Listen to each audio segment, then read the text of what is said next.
So first week, pediatrics expectations, it is scary. It's what's expected of me. How do I do well? All of those things, right? Well, I'm going to try to be your guide. I'm going to try to be that person that can get you through pediatrics, and all you have to do is ask for help. I am always here and I work my schedule around you. Now, week one, we do a lot of different things. We're going to go over the expectation PowerPoint. I also have a PowerPoint for week one. So like a brief overview of pediatrics. And then I'm known for having Kahoots. And these Kahoots will really help you with your quizzes, your exams, and your HESI. So these are something that you should look at and pay attention to. I'm the person in pediatrics who makes them.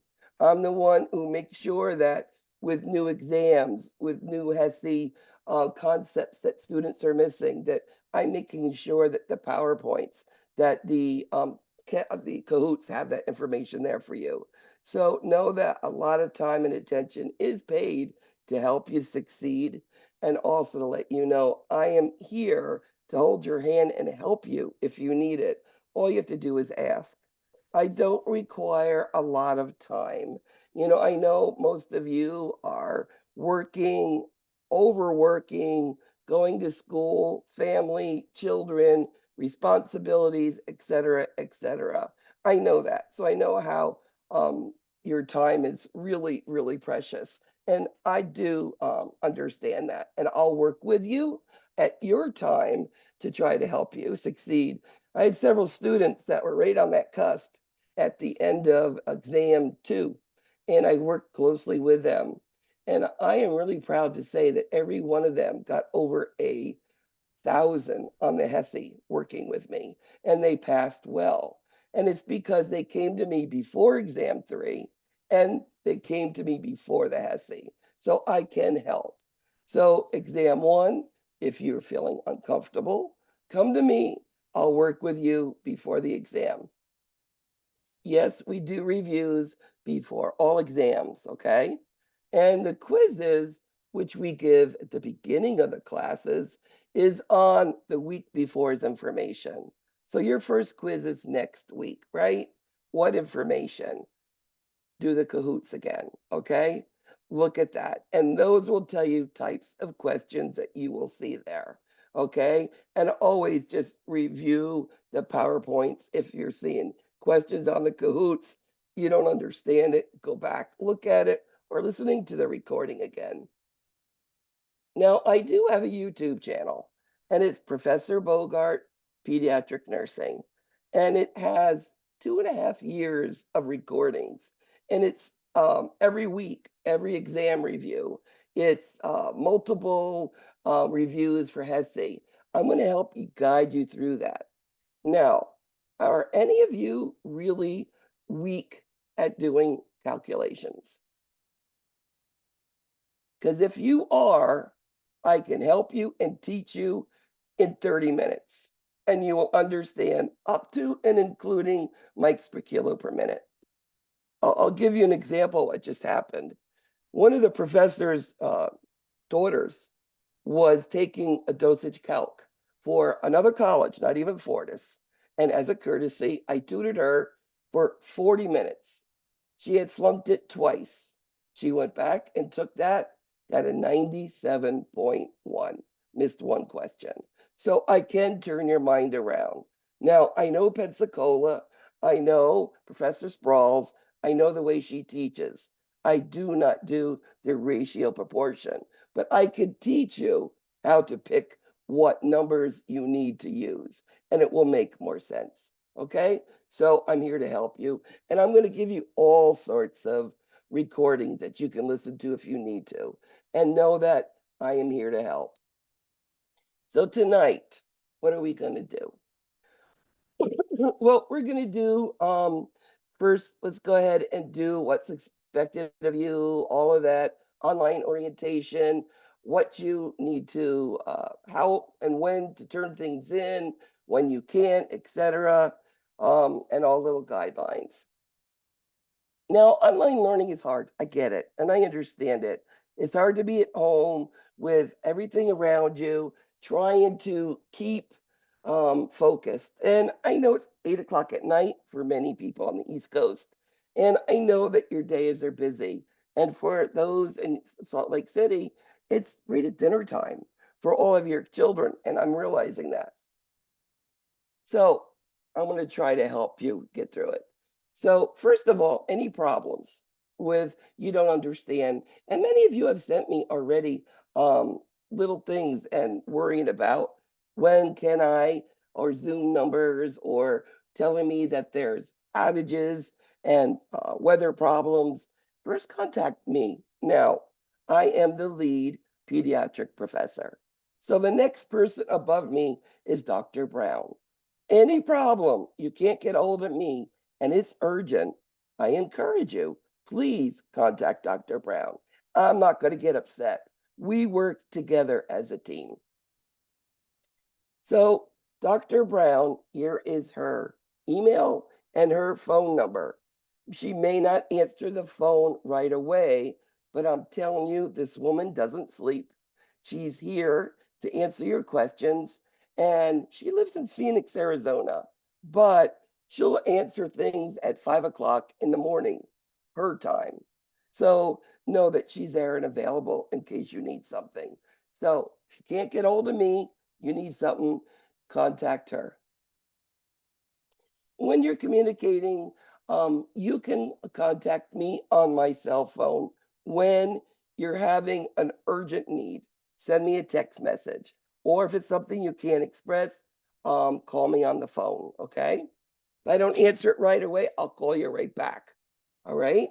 And then if it's something that can wait a little bit, send me an email. But I answer emails actually pretty quickly. So tell me what you need, do it in a concise, precise way, and I will work with you. Now, online classes, they have discussion questions.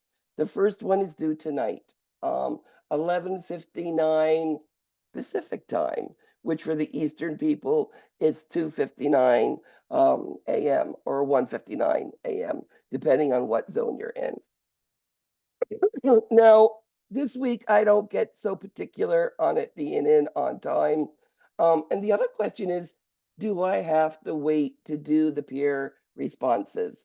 I don't mind if you sit down, do the question, and do peer responses right away. There's other professors who don't like it like that, but I'm like, you're there, you're doing it, you're in the zone. Go ahead, do that with the other peers. So that I will let you do. Remember, there are a lot of things out there that can help you, to quote academic dishonesty. Please try. I know it's difficult. Many of you have 3 courses, and I know it's always easier to have answers or to go to some websites that can give you answers. But I want you to know Fortis is monitoring these websites. Um, and when you cheat, you're cheating yourselves in the long run. That means when HESI comes and clicks comes, you're not going to make it. So try to be as honest as possible. And again, whatever you need, ask me. I'll help you. So, it's just basically code of ethics, to be professional at all times. Now, there are some websites that I'm telling you Fortis monitors. Studoko, Course Hero, Stuvia, and there's more and more and more. The problem with these websites, a lot of them do not have accurate information on them.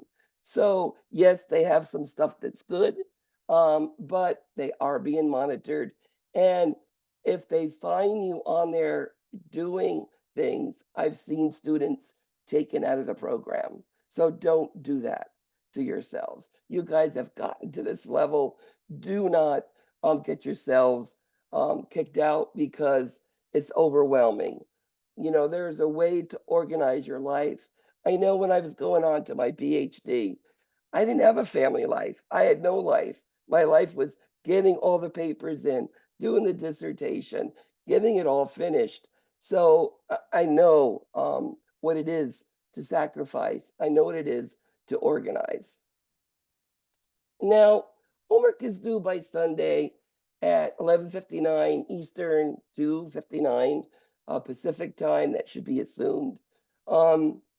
If it is not done in the first week, you have one more week to do it. And it will receive a 10% deduction. Unless you tell me I'm in the hospital, my kid got sick, I had to go to the ER, this happened, that happened, and get prior notification, I'll let you hand it in without a deduction. But I'm going to tell you the most thing that you could do to help yourself in any situation is to communicate with me. If I know what's going on, I can stretch out all of these assignment due dates for you. Okay. Now, if I've got no communication, it is 1 week overdue late. I cannot accept it after that. It is a 0 from there on. And I'm very consistent with that. Now, I've had questions about working ahead, right? Working ahead and getting CJ Sims and NCLEX discussion questions, getting them all done right away. Well, I'm going to tell you what you can do. You could do discussion questions and work ahead. Be careful. NCLEX questions, I like them done when you're going to be taking the exam. It's like a test on it, but I know some of you just like to get it done. Oh, well, it is open. You can do it. And the third thing, and I think it's the most important, is the pediatric assessment project or assignment. It is due in week 8. It is open today. You need to think of a diagnosis that's pediatrics that you want to know more about. Okay? I have to approve that diagnosis. It's 3 parts, as I said. One is only a 250 word paper. Tell me about this. And this could be a virtual disease, does not have to have a patient in the hospital. It could be you, your child, your next door neighbor, your sisters, something you just want to know about, diagnosis, and you could create a child for me. Okay. Second part is a lengthy assessment form. Most of it is circles, okay? And the end of it is the most important, goes into theorists, and it goes into making nursing diagnoses. And the third part is give me a teaching. It could be on ADD, ADHD, how to organize them. What do you do? Could be on cerebral palsy. What sort of therapies? It could be on a G-tube feed. How to give a feeding properly. Could be on almost anything. Usually students will do a PowerPoint. I don't want a 20-slide PowerPoint. I want precise, concise. It could be 5 slides. Teach me something. Just make sure that you put your references on there, like the paper, APA, and references on there. When we do this project, you can send it to me in pieces, and you can do it right into the assignment. I will grade it, or I'll tell you how to fix it to get a better grade. So if you start early, you can get all that 6%. It is worth as much as all your CJ Sims. So see what you can do. If you can start early, I highly recommend it. And I'll be mentioning this through the semester. When is the best times to do it? Usually right after exam 1, best time to start to try. Now, here are some things that we do with attendance. Make sure when you come in, and I made sure there was one name that wasn't right, but by the time I went looking, they had changed their name, and I appreciate that. Your full name is known by Fortis. You need to be on camera. I don't want to see any fans. Know that 1 minute late is a 15-minute, or signing out early could be 15 minutes. So be careful with attendance, because those 15, 30 minutes can add up quickly. Now, remember I said be careful about turning in assignments early? Every course, you must have 2 points of putting something in there every week. That is how attendance is monitored, not just by showing up in class. It is 2 points of reference, whether it is a NCLEX question, a discussion question, a CJ Sims and a discussion question. Make sure you don't just post everything and then 1 week you're not there. Nothing was posted. Because if you don't post in 14 days in a row, they can drop you out of the course, even if you have an A, without any notification. So be very careful. If you want to do stuff early, save it and then enter it when that week is due. I highly recommend that, okay? Attendance, there is no makeup for attendance, but you all will have those recordings that you can listen to, okay? If you miss class and it's a medical excuse, send me the medical excuse so we can justify that class not taken. Or you had to take your kid to the urgent care or your mother, your sister. Send me that information. Let's say like up in Pensacola now, there is problems with outages. I had one student say she's without power. Now, send me that power company. It says we had no power at this address for this amount of time. And again, that shows documentation that you weren't there, and it's not going to add up to that 20%. Because if you get to 20% and you just were out and there's no excuses, they are dropping your letter grade 1. If you were an A, you're a B. If you're a B, you're a C. If you're passing, now you're not. So be very careful. You will be getting notifications on that. And I'll be saying, especially if we have a quiz, hey, what's going on? Why aren't you here? You know, sometimes it's like, oops, I forgot. And you pop right in. I try to do that when we're doing exams or quizzes and something happens. I will send out quick reminders. It's all about attendance, okay? So how to be successful. Now, every week I will tell you what is due. I mean, week 1, all we have is that discussion question and doing those introductory stuff on Canvas. And yes, those who have switched from one course to another, yes, you have to do them over again. They do not transfer. So just get them done and in, okay? When you are setting up for your week, just know what is due. Again, something happens, you can't get it in, let me know. Anybody who has accommodations for either exams, which is quizzes, I need the letter that shows me that so that we can make up something that we're going to do to be able to accommodate you. You should be checking in your Canvas shells. Let you know that I do not send you a lot of messages. I'll send you one that says like week 1 information, and then you'll see week 1 recording. And the recording will again have the recording and have any handout, any PowerPoint that we did, and the Kahoots will all be there. If there is another announcement, it's something important. For instance, on week 6, we turn on homework grades. You're going to see that announcement.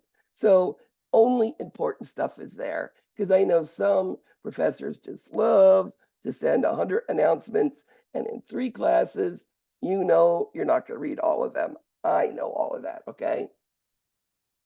Again, if you're going to be late, let me know. Give me an excuse. I'll help you. So you have to go to online courses. The syllabus will always be the Bible, what it says about when things are due. That's the way the whole Canvas shell is made up. All of the assignments, dates are in there. And as I said, only those 3 things, the pediatric assessment, assignment, the discussion, and the NCLEX do not have an open date. They're open now, so that you could go in and look at the NCLEX questions and what is due.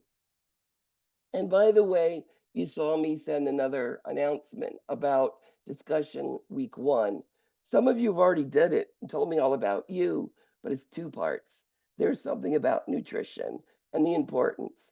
Don't worry, you're not going to be knocked off because you didn't do it right away. Just put it in there, just attach it, and I will get it. Try to come to class prepared. You you have books, they are great.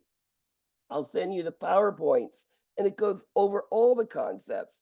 So try to go back there and look at them and come so you'll have questions so that this is not all new stuff that you're hearing.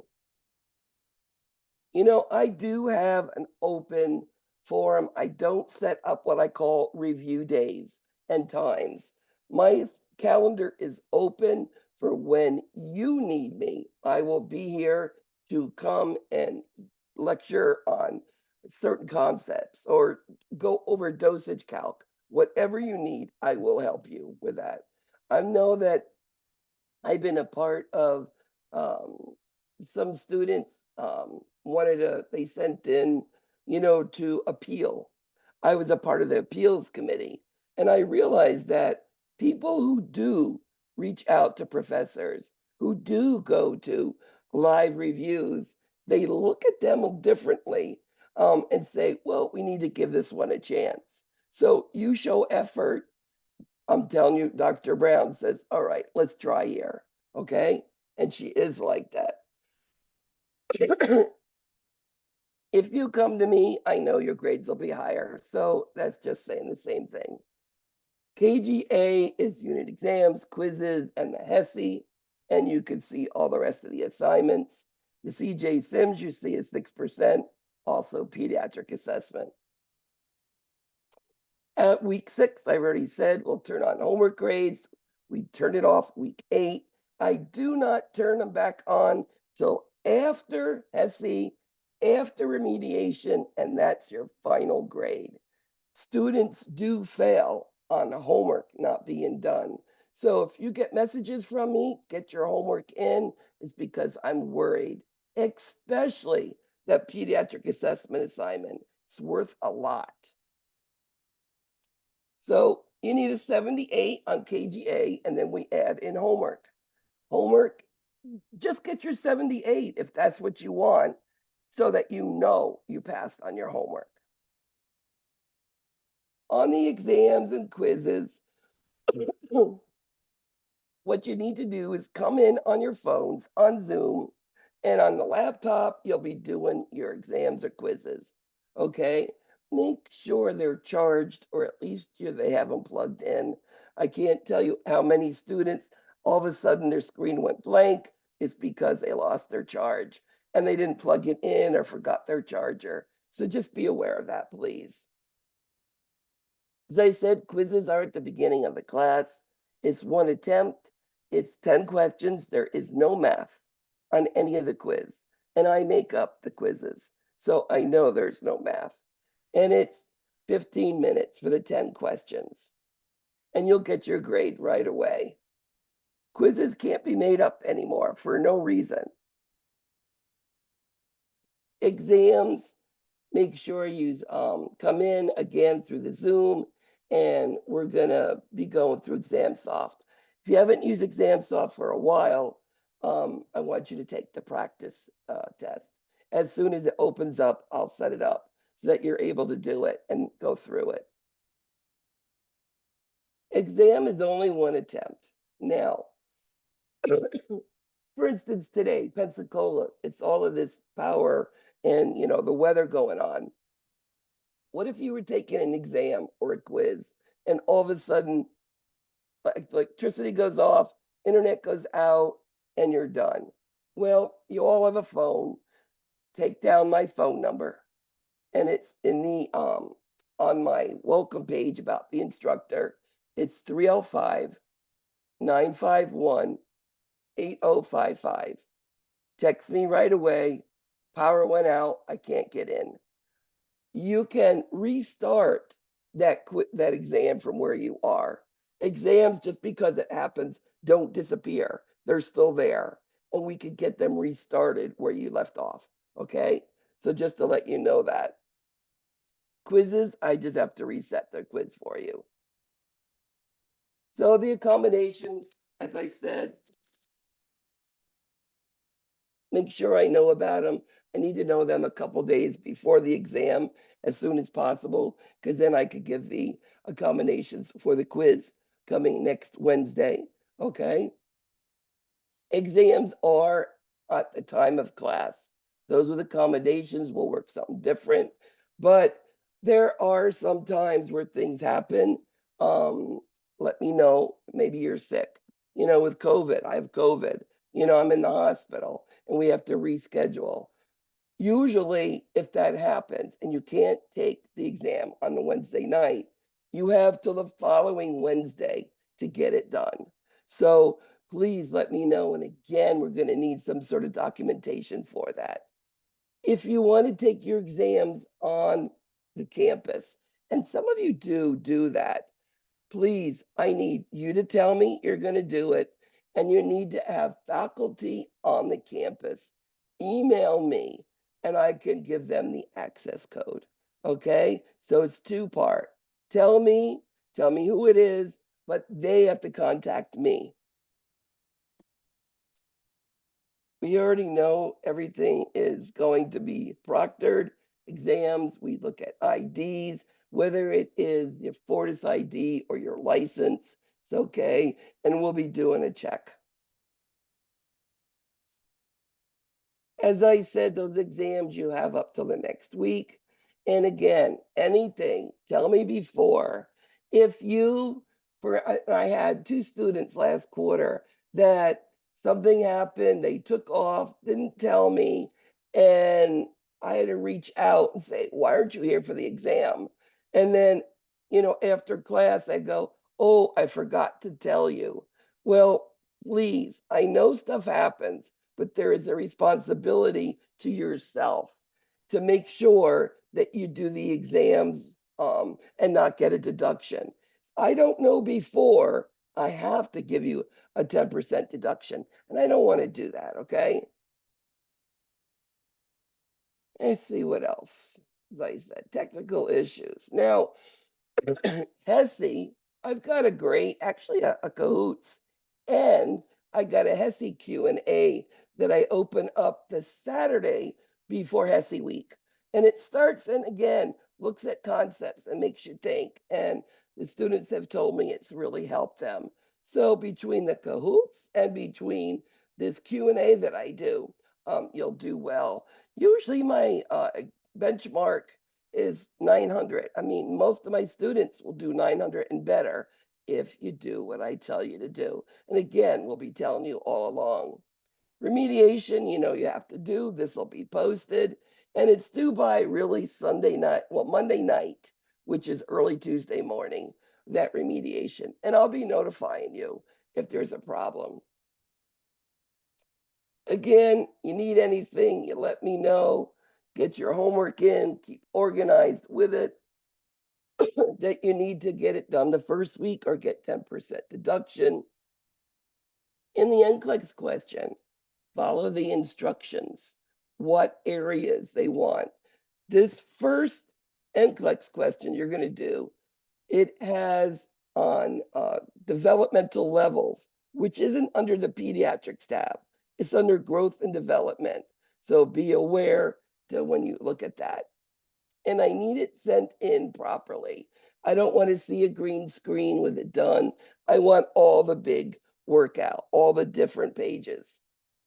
So you take it, you save it to PDF, and send it to me. And NCLEX questions, do them as many times as you want. Get the highest grade that you want. And as I said, get a minimum of a 78. Don't make NCLEX questions fail you. That would be a shame because you're in control of them. SC, as I said, most of them are done on campus. I know Salt Lake City was done by Zoom, proctored in very small groups. I don't know what's going to happen this quarter, but we'll figure it out when we get there. But there'll be good communication. CJ Sims. Now, many of you have got answers for CJ Sims and just get them done. They're busy work, right? Well, when you come up to do your NCLEX and they're even on your ESSE, there's going to be these, evolving case studies. Well, CJ Sims are your evolving case studies. I had one student, and it's actually the last slide, which told her professor one of the things that helped her a lot was doing the CJ Sims, having her book open, and what she didn't understand, whether a diagnosis, a word, a treatment, a medication, she looked it up, and it really helped her understand that evolving case studies. And she ended up with like 1155 on her HESI. So it works. So what I'm telling you is don't just take and put the answers down, get your 100. Understand, because your NCLEX also is going to be this case study evolving stuff. Okay. So I am going to be having some case studies that are extra that I'm going to give you, but CJ Sims, there's 6 of them. If you want to do it together with me, that's not a problem. We could do that too if you want to understand it better. As I said, that project and discussion questions, it must be APA. Discussion questions needs a reference, okay? And you need to cite in the body of the paragraph, okay? Somewhere put Perry et al. 2023 in parentheses at the end of a sentence, if that is your reference, because that's the way it'll be graded. Now, when you send me the paper, if you send it early, I'll show you the corrections and I'll show you how to do it. I know many of you are going to go on for your BSN and practitioners. I know that. Your BSN and your MSN is all papers. It is all PowerPoints. It's all projects. So understanding APA now will help you. Again, you need help, you let me know. I will help you. Now, one of the ways that we look at homework and communication is referencing it to the hospital setting.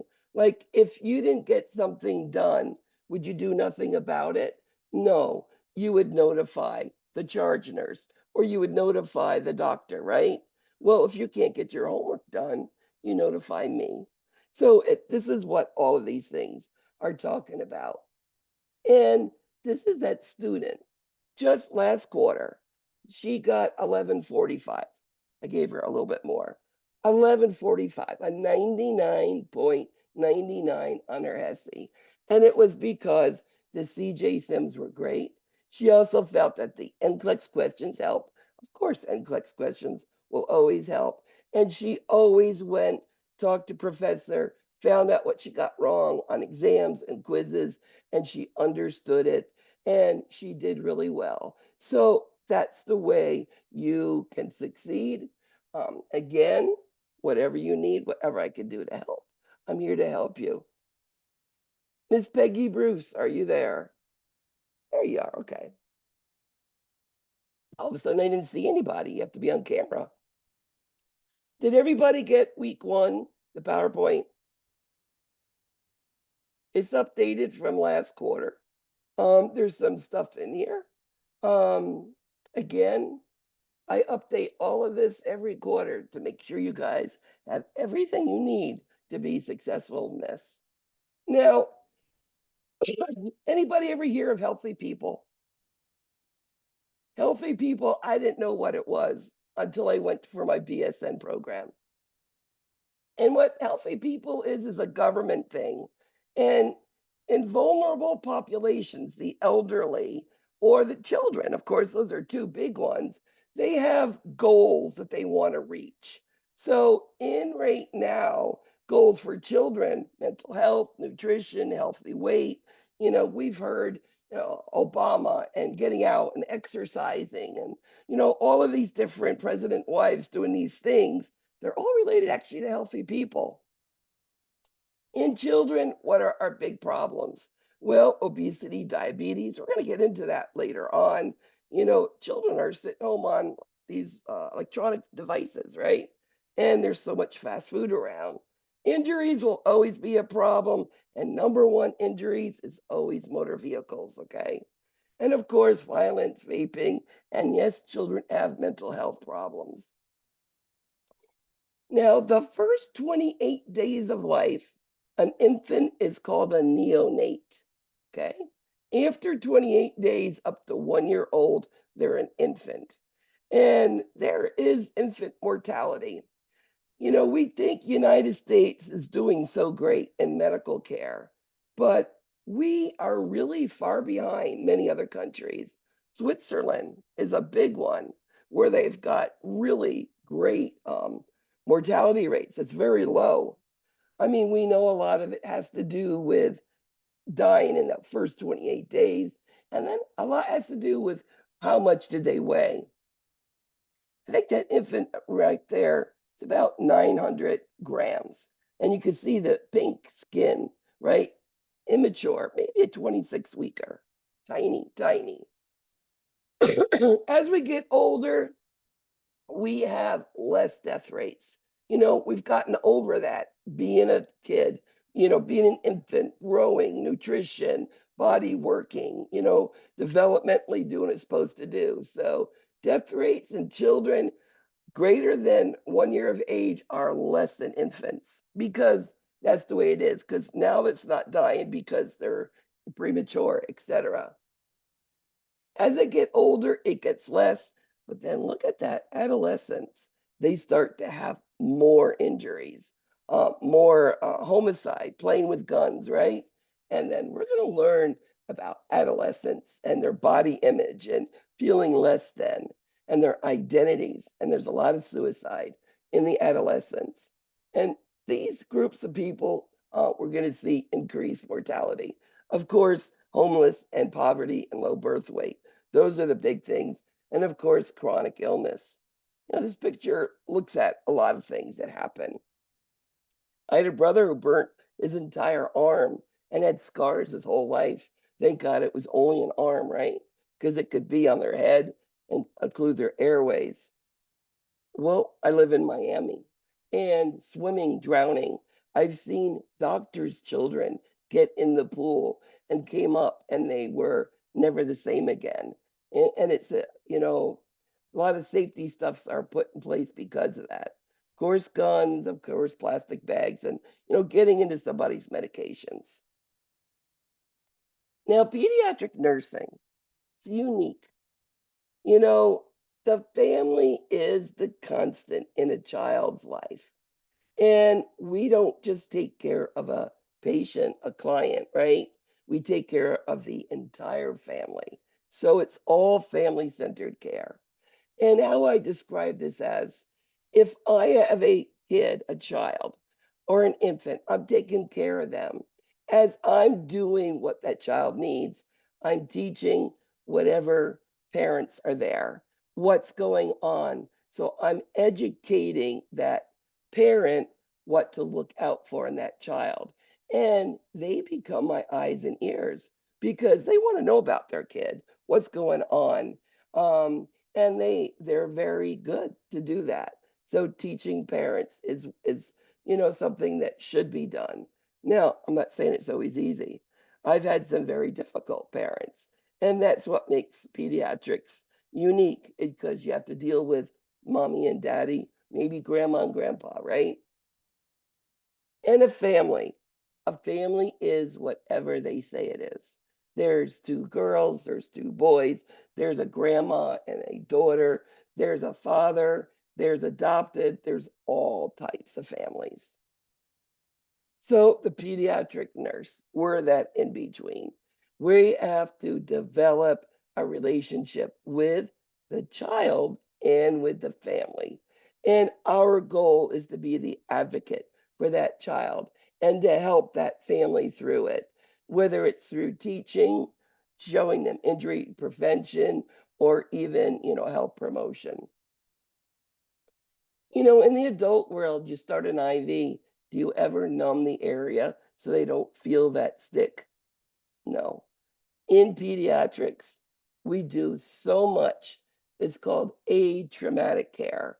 Everything we do is to minimize the amount of pain that these children get because it decreases their stress, their fear, and their pain. And actually, it's my dissertation. School-age children's attitude and behavior towards injections. I have determined that to hold a child, a parent, or caregiver, to hold them during an injection or even suturing and so many other stuff, that child has less fear, stress, and pain before, during, and after, as evidenced by decreased crying. So we know that decreasing pain helps the child to be able to accept other treatments that has to be done. So first, no pain. Now, when we're working with people, there's all type of people, right? I mean, I live in Miami and there's so many. I mean, just number one, the family. All of them are all different, right? And we need to know who is the boss. Now, this is a nurse. Who's the boss? Who do I talk to? What's that role in the family? You got to figure this out. Got to figure out their social, cultural, and religious influence. And it makes a difference. Some religious influences, some of them don't eat meat, they're vegetarians. Some of them need time, certain times a day for their own religious practices. And as nurses, we need to be cognizant of that fact and give them that opportunity if they need it, right? We know that there's all sorts of influences, the schools, their own people, the community, their churches, and of course, social media is always there, right? So when we look at influences, where did they come from?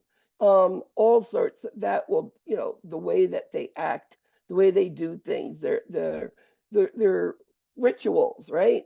They're understanding it. Now, we don't have to accept somebody else's spirituality. We only need to know ours, but we need to allow that family to practice what they want to. All right. So, working with them. Now, a frequent health problem of migrant work children and adolescents. Anybody want to gander? Tuberculosis. There you go. You looked it and you saw it. Thank you. Okay, cultural beliefs. People think about things differently. There are, again, no special foods, right? No meat, no fish, no this, no that, all different stuffs. What they wear, how they wear it, medicines, herbal medicines, right? How they take care of things.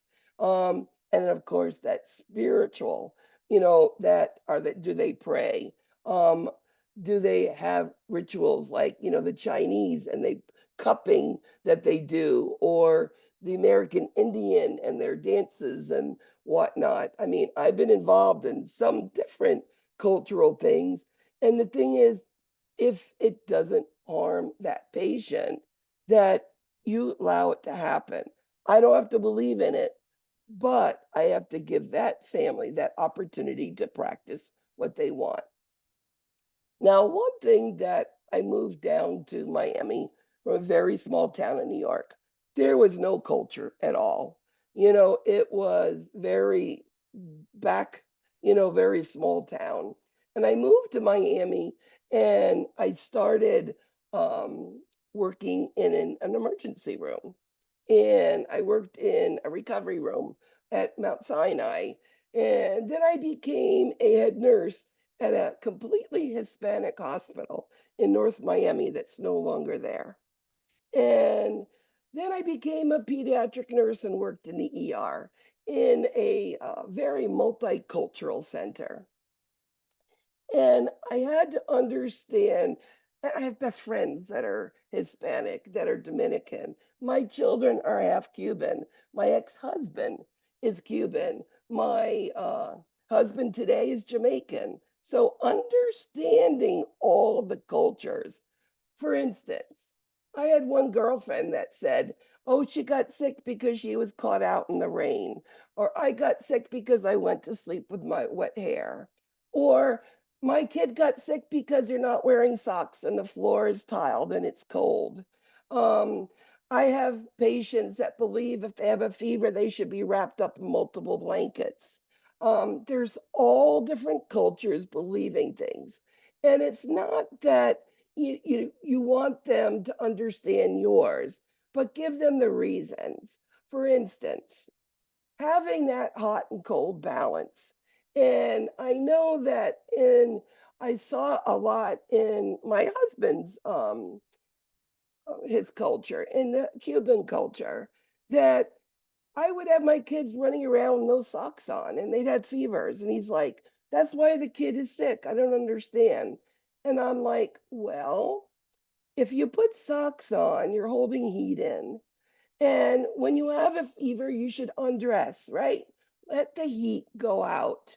I've had infants come in multiple blankets and 104 fever. So I take off the blankets and I'll say, how is the heat getting out? How can we decrease that temperature? If it's in there, it's just going to get higher. So open it up, let the body be cooled. Same thing with the socks. They don't have to wear socks.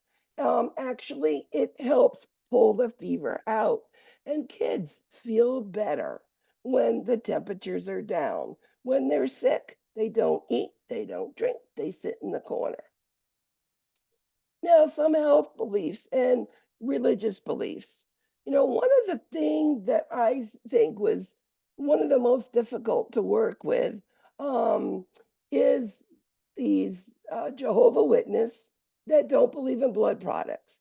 Now, I understand that they don't want it, and I understand their reasons, and that's okay.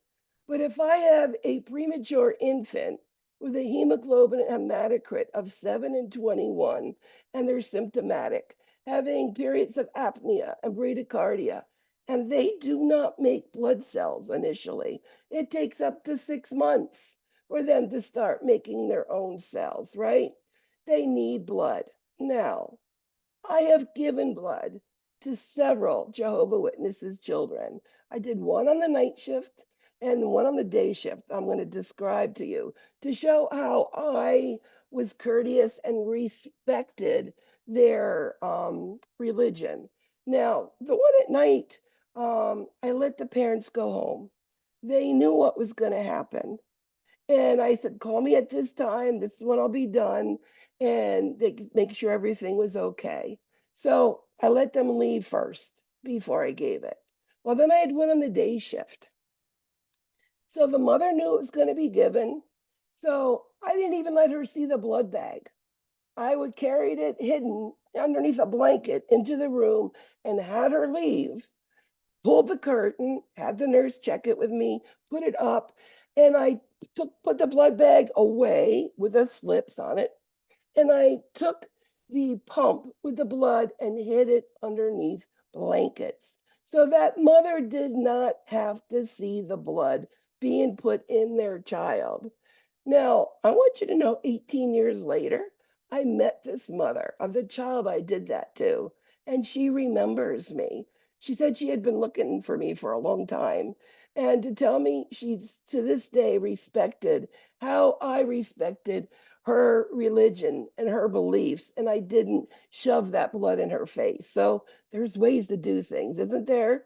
Ways to make both people happy. The child got what they needed, but the parents that believe in these things, I didn't make them uncomfortable with it.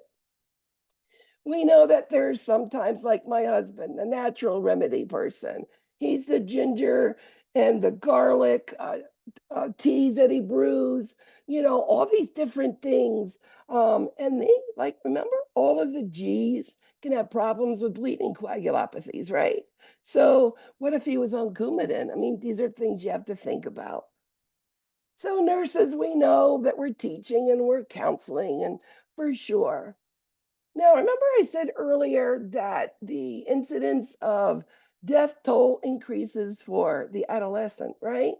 So, the leading cause of death among African American boys ages 15 to 19, what do you think it is?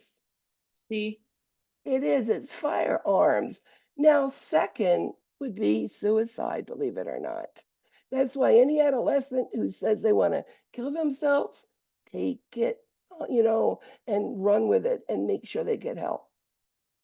So genetics and growth and development.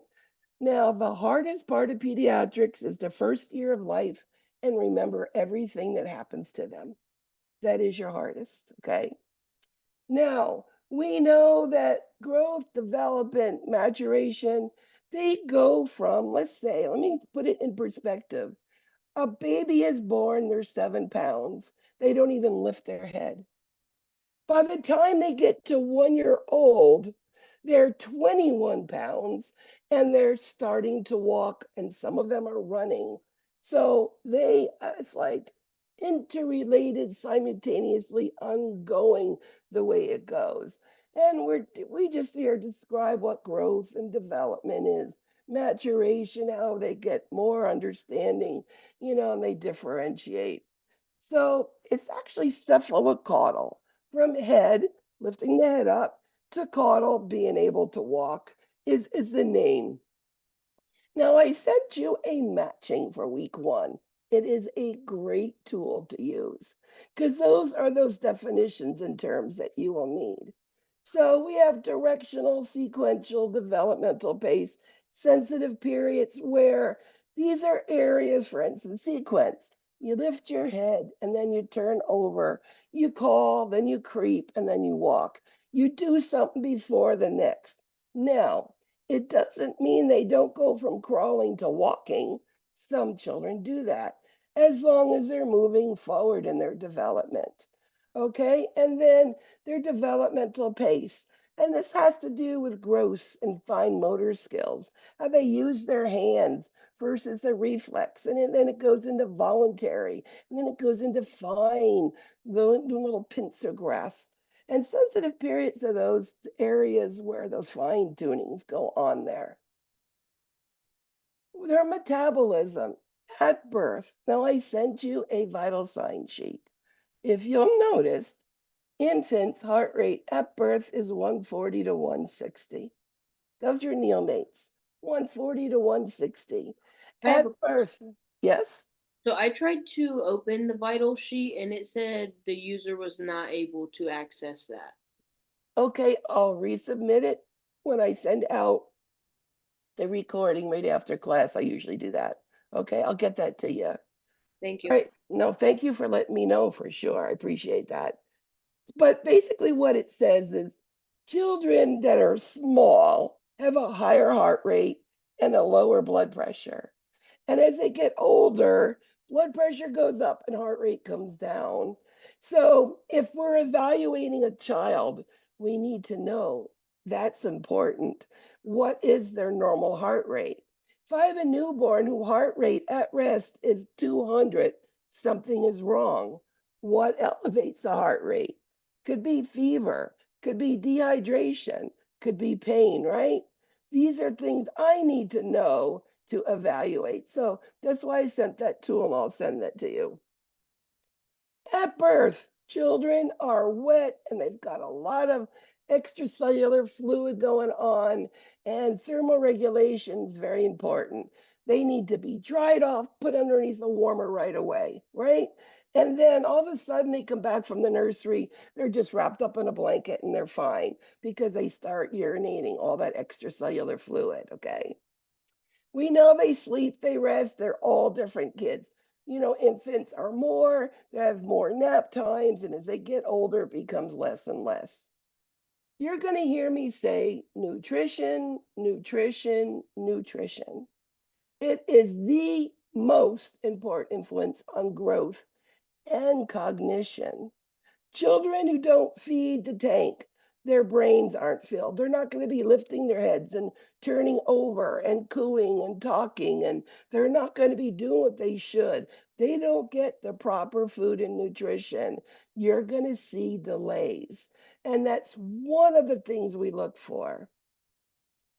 Every visit, what's one thing that we do on every visit for a child, whether they're newborn, up to in the pediatrician office? We're going to, in ER urgent care, we're going to do a height and a weight, aren't we? Why do we do that? We want to make sure they're growing. It could be nutrition, but as we learn further, it could be some sort of pituitary gland, something going on, growth hormones, right? So, very important. We know height and weight, that they're getting more, that they're where they should be on those scales. So, nutrition, nutrition. Without it, they're not going to be a child doing what they should be doing. They will be delayed. We know kids are all different, easy, difficult, slow to warm up. Their temperaments could be the easygoing to the most fussy kid, and that's just part of human nature, baby nature, right? Now, the first exam has quite a few questions about your theorists. When we come to testing them, Freud, Erickson, Piaget, Kohlberg are the ones that are really tested. I've seen one question once on the essay that was related to, I don't know what the question was, but on Fowler's, okay? It's just, understanding children learn first, what the parents and what the family does, and then they learn what spirituality is as they grow older. But that's part of cognition. Now, Erickson and Piaget, the most of all of them. And I'm going to be discussing them. And again, I did send you a handout for that. Were you able to open up the Erickson stages? I did not try. Okay, well, again, I will make sure that I put all of them again. Now, Freud is all things about sex, all right? Oral, anal, phallic, latency, genital. Oral. Why is everything on a birth kit oral? Well, how do infants self-soothe? Through their mouth. How do they explore the world? Everything in the mouth, right? So that's oral. Then it goes into anal. Well, why? Potty training. And we know bowels are trained first over their bladder. That's just, they can control it better. Then it goes into figuring out mommies and daddies, and then best friend, peer friends, and then again, adolescence and the genital stage again. They're doing their exploration. Erickson, these are your stages. And we're going to be going over these more as we go next week into infants, toddlers, and preschoolers. Erickson, trust versus mistrust. I've seen it tested on all over the place. Trust versus mistrust. What does that mean? Well, infants, all they do is want to eat, they want to burp, they want to be held, and they want their diapers changed, right? Basically. So if they get those needs met, and when they cry, somebody gets them, they have trust. Now, there are some families, could be multiple births, or it could be one of those environments that's not the best of environments where a kid could cry, an infant, less than age 1, and nobody goes gets them. And they're sitting there hungry, or they need their diaper changed, or they just want mommy and nobody comes. Well, that is mistrust. So trust their needs are met, and mistrust, nope, there's a delay in that.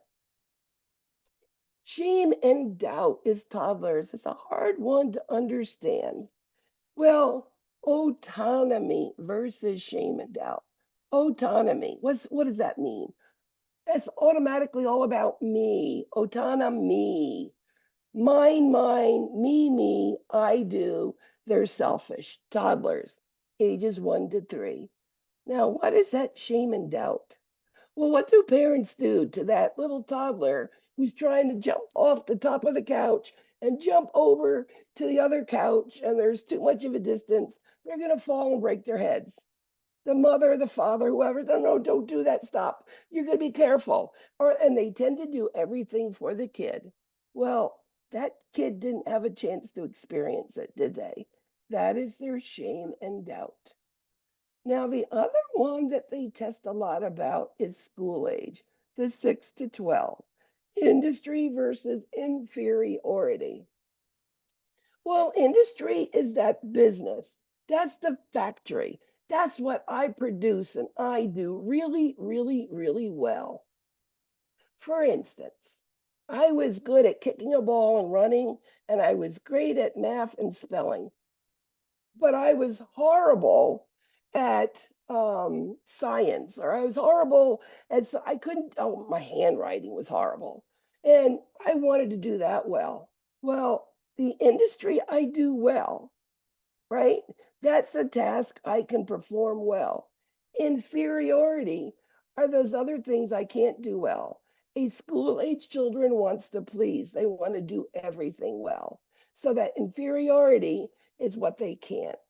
And then, as I said, as we get up to those adolescents, it's all about who am I? Body image. What am I going to be? It's all about growing up, getting into groups. It's, colleges. It's sexually, who do I like? It's all of that stuff. So we're going to go into that more as we go. Now, Piaget, very simply, is all about thinking and taking a bit of information and building on that. And I'll give you an example. Children, infants, when you give them a rattle, they're going to take and hold it as a reflex initially. And then all of a sudden, they move their hand and they hear that noise and they like it. So, guess what? Next time they're going to grab that rattle, then it's going to be more of a voluntary grasp and they're going to shake it because they know it's going to happen. Well, then they put it in their mouth, and they like everything in their mouth. So that's how they build on it, very slow bits and pieces to understand, okay? And it will go on to pre-operational, where they're in the high chair and they throw their sippy cup on the floor because mom went in the kitchen or the bedroom and they don't want to be alone. And they know if they throw something, somebody's going to come for them, right? So they start to learn. This is all about thinking. Concrete operations, they have to see it, know it, touch it, feel it, and they figure it out. And then adolescents, they can figure their way out of a paper bag, making mom let them go to the movies where she said no because they got an A on the exam. They made their bed, they put their clothes away, they were helping mom all week. They know what to do, right? That is formal operation. So we're going to go into that more. So language. What does kids start out with? They cry, right? And then they go to cooing. And they start to, imitate back and forth. And that's just part of their language. Now, Kohlberg. Kohlberg is another theorist, and he's all about right and wrong, and it's all about a consequence for it. Whenever you hear Kohlberg, it's all about doing the right thing or knowing that you're doing the bad thing or choosing not to do that bad thing because you don't want to be punished. And those are those levels of that. Now, what do kids do? From the moment they wake up to the moment they go to sleep, they're playing with something, aren't they? They're busy, busy, busy, busy, busy. Well, we have a lot of names for the play that they play. And these are things that you need to be aware of. Again, this is in that worksheet, and I will be sending that again. One of the other professors made it, and I love it, so I use it. So playing with people, socio-affective, sense pleasure. How about sand or water? Playing with Play-Doh. It's all about touching, feeling. Skill, making a block, making a tower, playing by themselves. Or, children, that pretend play. They'll sit there and talk to themselves forever, right? And then, of course, we have games that they play together, some with a goal and some not. But all sorts of play is all about sensorimotor development. All play. That is the common theme. It shows them about senses, of course, oral, which is everything in the mouth. That picture shows it well. And then playing with it, as in taking, a block and taking and, throwing it and then putting it in their mouth and then rolling it over and putting ones on top of each other. It's building on it. And this is a lot of imagination, right? So it develops their intellect. When there's a bunch of kids, they play together. Now, toddlers don't like to play together, but we're going to go into that a little more. Being creative, and then, it's all about understanding them, themselves, and, what they have to do to get these things done. Now, these names of these plays are important, okay? Onlooker play, watch somebody else play. Solitary, playing alone. Toddlers, parallel play. They can play in the same room with their own toys, but they don't share, but they're next to each other. Associative play gets up a little bit to the end of toddlers into preschooler, where they're playing a game together, but there's no end, there's no goal. They're just playing with all the blocks or the dolls or the cars or whatever together, but they're working together. Now, cooperative play is when they play together and there's a finish and somebody wins. Very good. Thing of that, checkers, playing sorry, playing a game, whatever it is, they win. It could be building a sandcastle when they're done putting the flag on top, when they build whatever. It's having that goal. Cooperative, there is an end, there's a goal. Associative, is just playing together. Toys are everything for these kids. It's how they learn. I mean, just that rattle is a toy, right? It's taught them how to pick it up, hold it, putting it in their mouth, shake it, noise. It's making them think, right?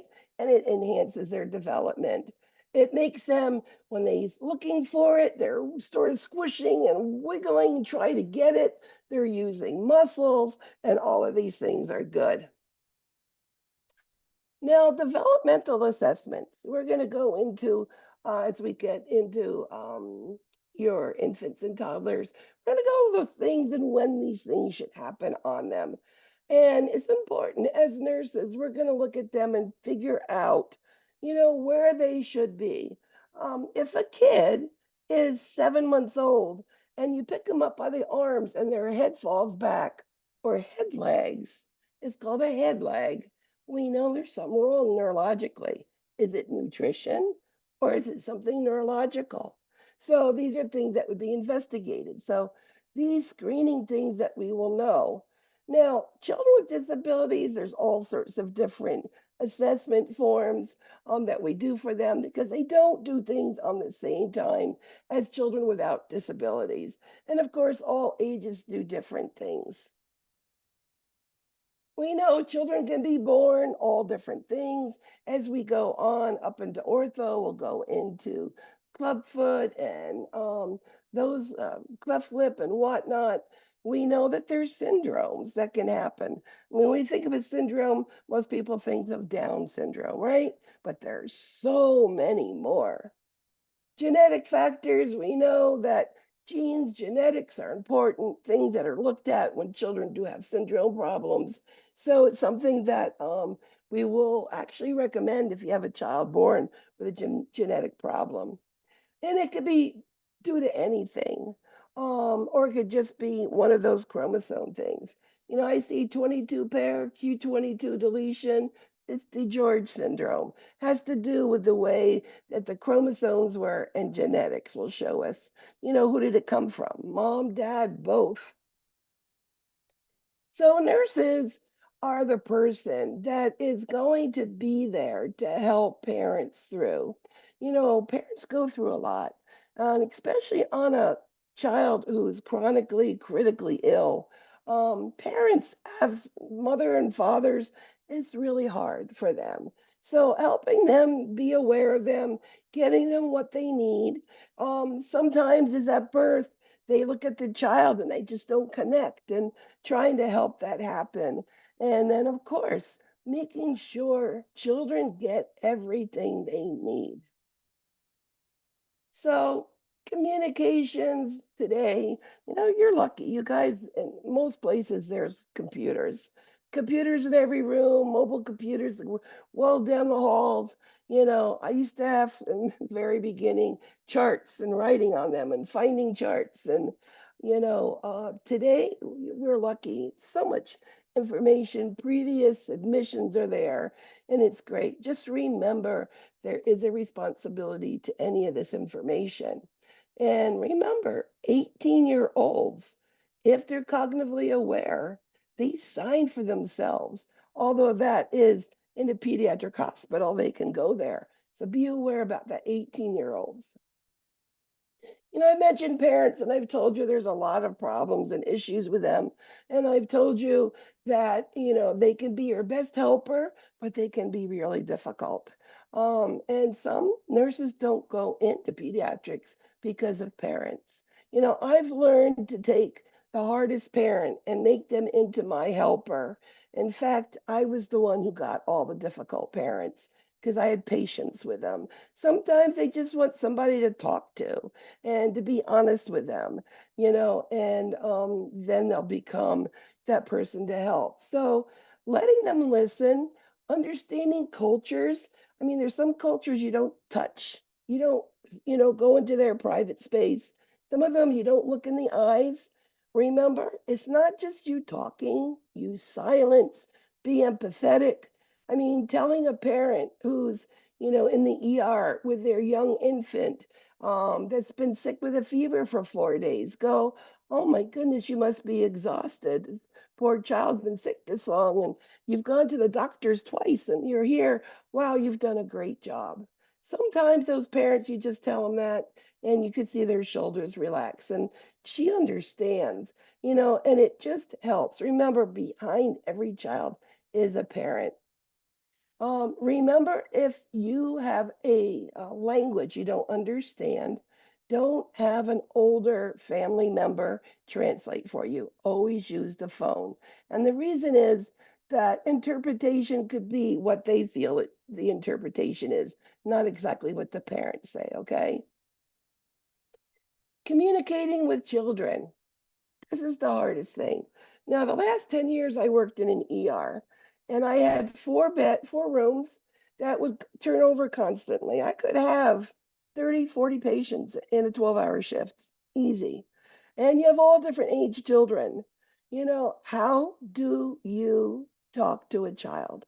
Well, number one, you see how that doctor or nurse is sitting on the bed next to them?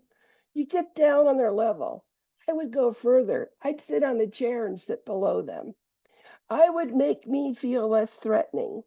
Then I'm not going to touch them yet. I'm going to, on their developmental level, talk to them. Maybe I could talk about like a 3-year-old. Oh, I see you have Spider-Man shirt on. Oh, I like Spider-Man. Or I used to always have stickers on me. Give them a sticker. Say, look, you like this one? I'll give it to you. Or do you know where your ears are? So you start playing with them and then let them touch the equipment. Let them help you push that blood pressure button, whatever you need to do.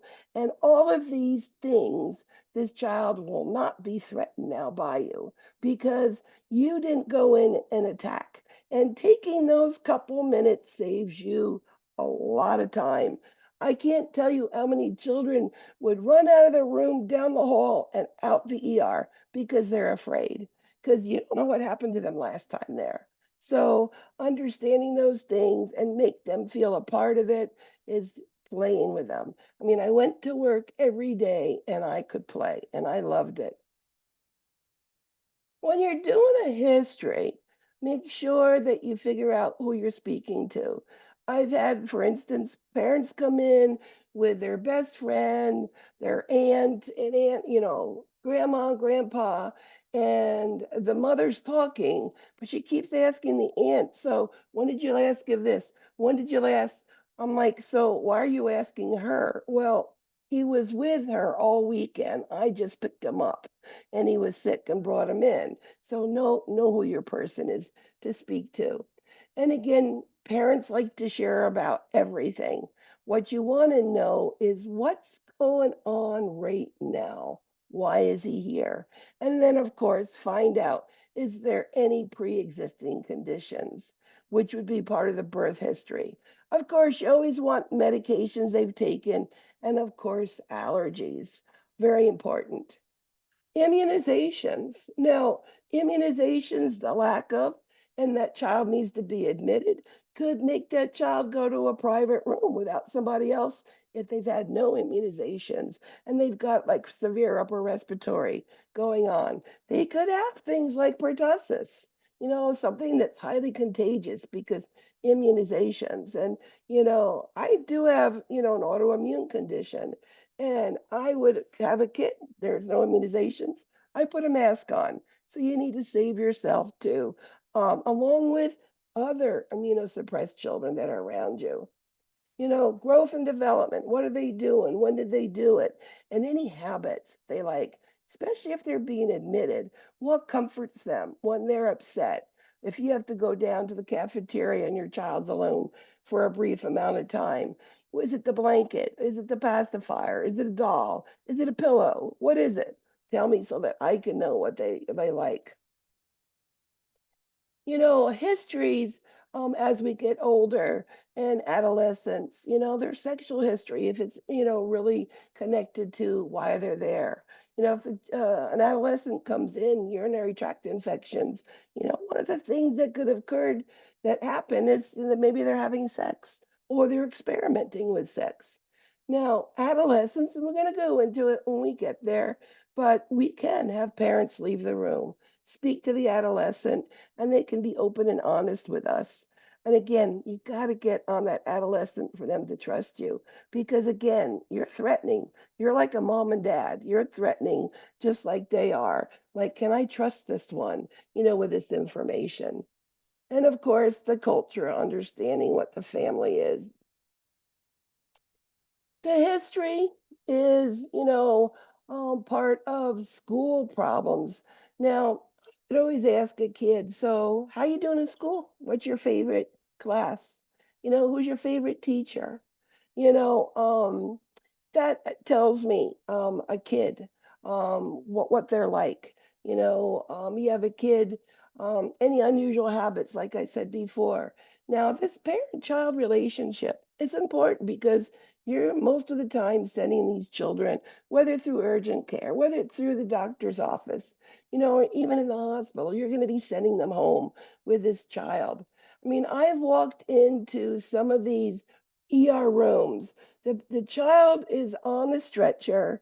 They have the otoscope out, all the little black things thrown all over, the drawers open, alcohol pads, and the mother's there on their phone and not paying attention. And I'm like, okay. So is this parent going to be able to get this child to take their medicine? Are they going to be compliant in their care, right? And of course, with the history, let's go over what's happening with them. Dietary is important, especially if they're admitted. Are they allergic to anything? Well, I have intolerances to some of these foods. So those things I don't want to see on my tray, just like the children, or I wouldn't want to see on my children's tray if they were intolerant to it. Nutritional assessments, one of the big things is doing a diary, right? 24-hour diaries is always the answer. When we don't know what's going on, whether too big, too heavy, or too skinny, what's going on there? Physical exams, how do we do them? Well, we do head to toe on adults. Throw that out the door. It doesn't happen in children. If you have an infant asleep in a mother's arms, listen to their heart rate, listen to their breath sounds. You're going to listen to it well. They wake up, scream, well, you do quick focused what's happening and then go back and finish it and look at the fontanelles and look for the pulses, listening to bowel sounds. You cannot do it all at once. The kids don't want it. It's not going to happen. They're going to become stressed and they're not going to trust in you at all. So again, preparing the kid for what's going to happen. Well, again, get down on their level, sit below them, never stand above them. Now you're threatening up there. Get below them. Get on their level. Do that icebreaker, open them up, whether it's talking about those big freckles, the big blue eyes, whatever it is.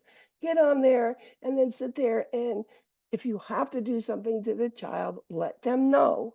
And we're lucky today. We've got Child Life, and it's a group of very well educated people that know growth and development on children, and they show them what an IV is, what an arm board is, what they're going to do, how they're going to do it. Let them touch it, feel it. I mean, even equipment, taking a blood pressure cuff. I might do my blood pressure first. They can push the button, help me put the cuff on before I do it to them. And again, that really helps prepare that child. And it's better to do it one time than 10 times, right? And you don't want to keep running that blood pressure cuff. I don't like it done on my arm, it pinches. So, would you want that kid to have it 10 times? No. So, let's try to get it done once. So, what approach would be best to use to ensure a positive response from a toddler?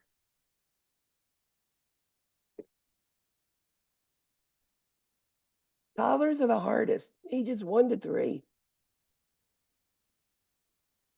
A. Yeah, again, high level or lower, and talk quietly, relaxed. And I'm telling you, they're not going to be as threatened because they're like, who are you? It's like trying to cling on back to mom. And you can really get a lot done that way. Again, preparing the child, like I just said, to do. Many a times, what do we do? There's all sorts of assessments we can do. Looking at their growth charts. Again, height and weight are big. Infants, yes, we do their length. I mean, the first 6 months, they grow an inch every month. In the first 6 months, they double their weight. These are things we'll be looking at. Are they doing it? And if not, let's look at nutrition, right? Are they eating enough? Do they need more or do they need higher calories in what they're drinking? Knowing what their pulses are, what's a normal. We're also going to do apical pulses on most children. It is the most accurate, not radial. And of course, respirations, you got to know what normal is. Blood pressure cuffs, there's all sizes, and you've got to figure out which is we're going to use. What do they look like? Lymph nodes. Do we see lymph nodes on children? And the answer is not unless they're sick. And they should be enlarged only if they're sick, not normally. Again, listening, looking at their ears. This is not something you're going to do sometimes in one sitting. Sometimes you got to go back and do it again. Newborn infants, sometimes you can, but older kids, they'll tell you when they're done. And again, do a complete physical assessment. We do look for the anus because, there is a condition where they're born without an anus. And that's one of the reasons why you do a rectal temp at birth on all newborns. And again, reflexes. I mean, they should have, when you stroke their cheek and they're going to try to eat, and, the startle reflex, the moral reflex, they're going to, when they, noises, are they doing what they should do? In newborn ICU, every single shift, they do a head, a chest once a day, and an abdominal circumference. And before every feed, they're going to do abdominal circumference, making sure that the tummy's not getting big. Doing a height. Now, do you think it's easy doing a height on a young kid? That thing is going to come down and bop them in their head, right? So, again, put yourself underneath it. Let them touch it. There's a number on the side. Oh, I got a number 7. What number are you going to get? Here, you hold it. Tell me when it touches your head. Make it fun. Make it a game. Again, we take blood pressures the same way as we do with adults. I like taking it, the D, on your toddlers and your preschoolers. And you do get a good blood pressure. They don't like the arm, it pinches them, and you'll get an accurate one. And then pain. One of my biggest pet peeves in nursing in pediatrics is the underutilization of pain medicines. We don't give them what they should. Kids don't tell you they hurt. They don't want a pinch. They don't want a shot. They don't want that bad tasting medicine. They don't tell you. and then they sit and they suffer. So they do still suffer from it. And, sometimes, we don't give them enough. There are very accurate dosings on children that have been tested for a long time, many, many children, giving them the proper dosage, and then making sure we don't wait too long in between, and evaluating them when they're done. And it's just not pain medicine, it's distraction. Get them, watch a TV program, have some game for them to play. Video games, oh my goodness, that's the best way to get pain away on, some of these younger children.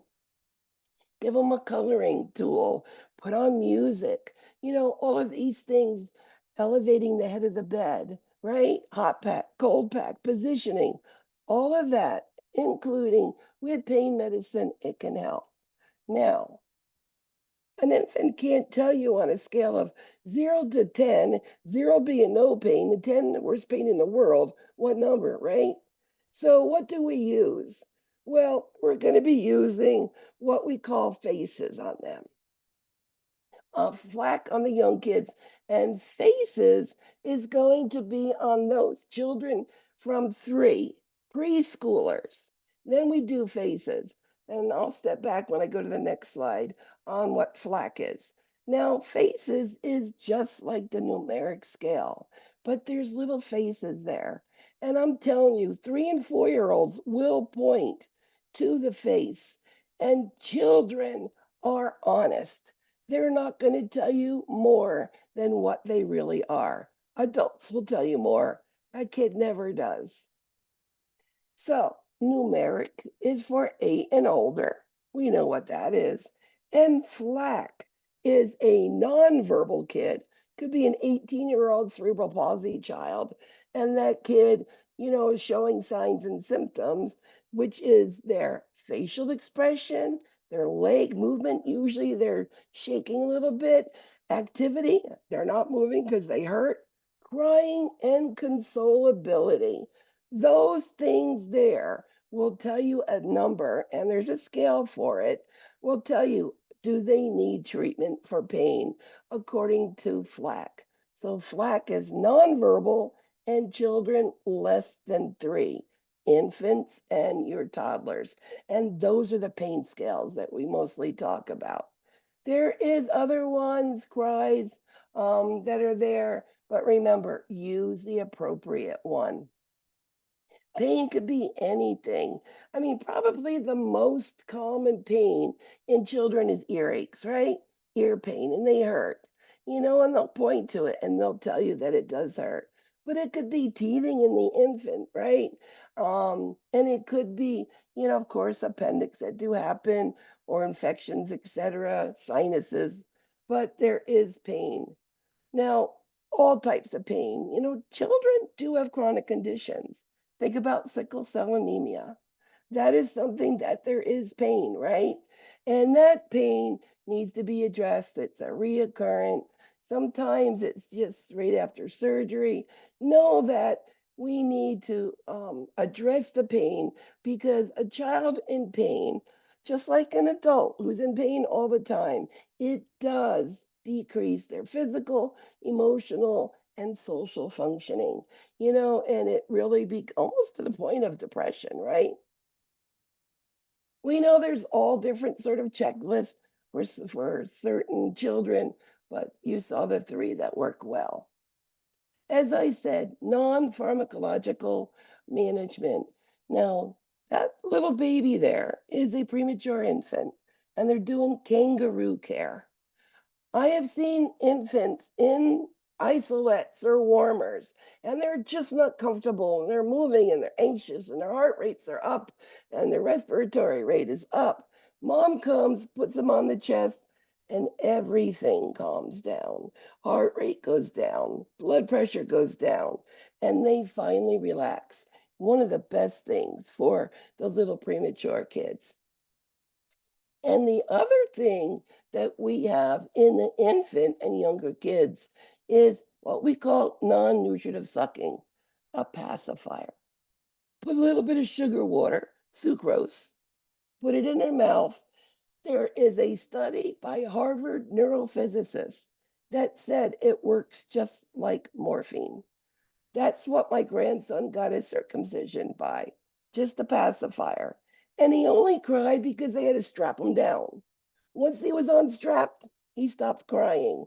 So, children, infants, any of them who, for any condition, cannot eat, you need to give them that non nutritive sucking, that pacifier, because it is a self soother. And infants, you cuddle them up, put them in their blankets, all of these things. And as I said, older kids, that distraction. We shouldn't forget things like Motrin, nonsteroidal anti-inflammatory, or acetaminophen. Those two things can be used. Now, you cannot give ibuprofen to a child, an infant, until they're 6 months old. Only Tylenol, acetaminophen for the first 6 months. And we do alternate things like morphine with acetaminophen, and it works. Older kids get PCA pumps, and they can use it and they can do really well with it. So we do use opioids quite frequently. Morphine, most common of all of them, and they use it very effectively and safely. There's all things. How, that little girl, why is she smiling? She's got that white blob there. It's a numbing cream. She's going to get lab works drawn. And she knows that she's not going to feel the stick because she's had it before. It numbs the area, atraumatic, right? Put the little needle in, get the blood. Didn't hurt. Okay, no big deal. And doesn't that help her for knowing that? Again, all sorts of pain where they can get it from all over and dentures, etc. I already mentioned sickle cell. I mean, that end of life, and we do have children, that do get put on DNR hospice. We do use pain and sedation, just like adults. That's the hardest part of pediatrics. So which of the following is an important factor to consideration in understanding the pain experience in children? What did I say about it?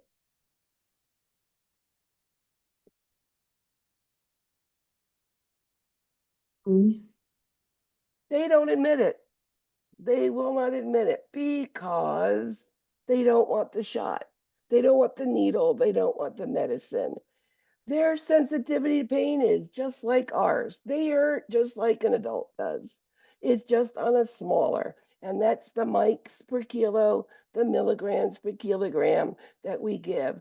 No two doses of pain medicine in children are the same. So that's your first week lecture. So any comments, questions? Have you done a cahoots before? Yes. Okay, we're gonna do one. Miss, I really don't want to butcher your name. I want to make sure I'm saying it right. Miss Bogart? Miss Bogart. Okay, I just want to make sure I was pronouncing it right. Okay. The PowerPoint that you just went over, is that the PowerPoint that we get access to, or do we just get, because I couldn't find it. Every single announcement, as I said, like week one information. This is welcome NUR203 Pediatric Nursing. It is attached. But when I send you the recording tonight, I'm going to put it there again. So Okay. you'll have it there again. I always repeat it just so you have it two places. Okay. Okay. Yeah, because I couldn't find it, so I just want to make sure I asked. Thank No, you. not a problem. No, I appreciate it. As I said, you don't know, you can't figure it out, ask me. There are no stupid questions ever. If you don't know, ask, because I'm sure somebody else didn't know it either. So take your phones, put the camera on that little thing there, click it, and you go right to where you need to be. I just found that out last quarter. You could do that. I saw a student do it. I'm like, what are you doing?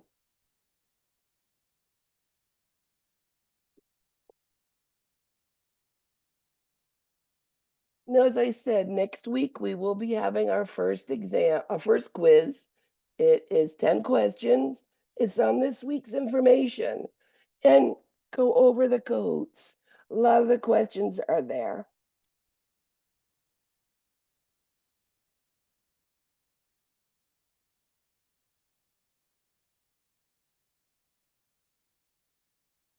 All right, we're going to get going. Now, I forgot to ask you guys, but I'm sure nobody's complained. I usually will head straight through everything. I don't mind if you have to go to the bathroom, get something to drink. I understand those things. But we will end up out of here early. Usually by 10 after the hour. Is that okay with all of you? Okay.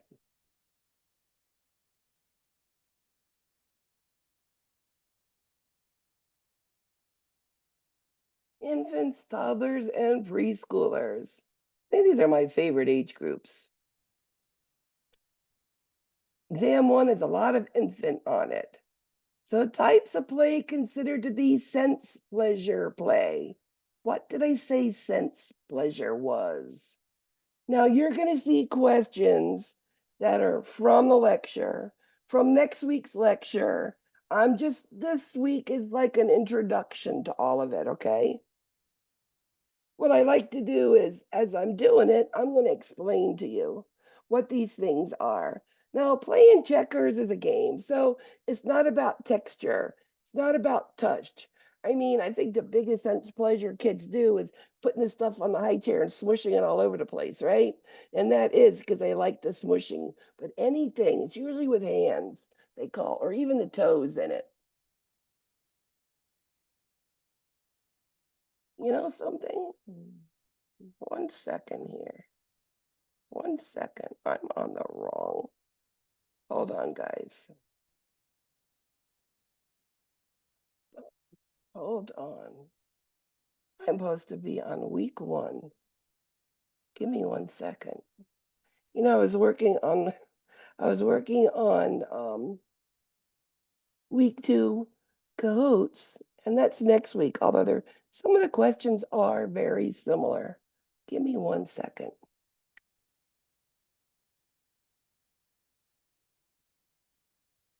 I apologize. I'm glad I caught it right away.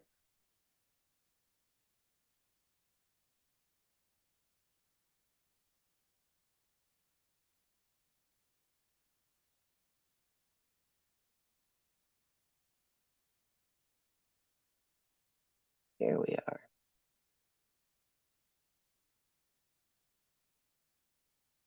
Yes, this one has 30 questions. This is what we want to have. I apologize. I haven't done that.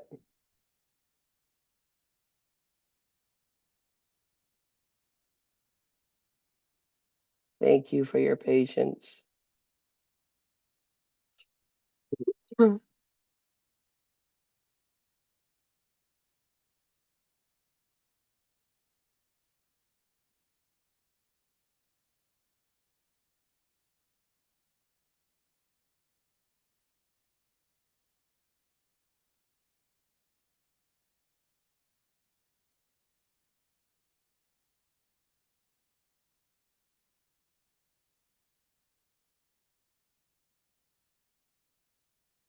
All right. Sorry, guys. Pediatric nursing week 1. There we are. From a worldwide perspective, infant mortality in the United States, which is how many infants die. That means in the first year of life.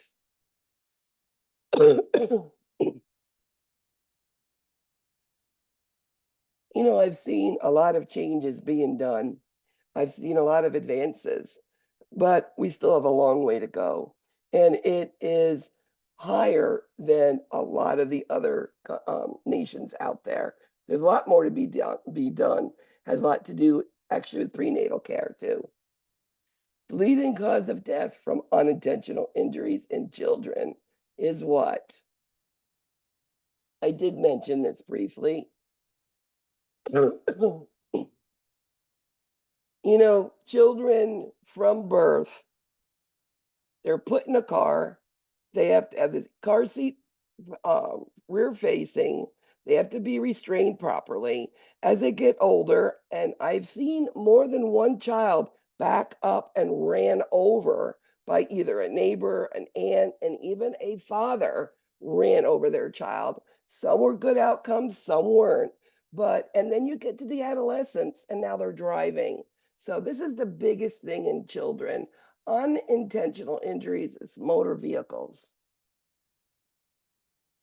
Which statement is most descriptive of pediatric family-centered care? What does it mean?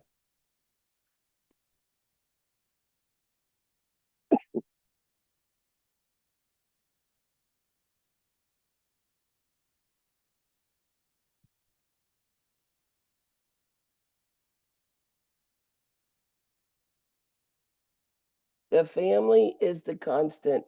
If you think of a family and a child, all they know is what the family does, what they eat, the way they act. It's all about the family. So that is initially the whole center and the only constant they have. The major cause of death for children older than 1 year is. Just turn the words around here.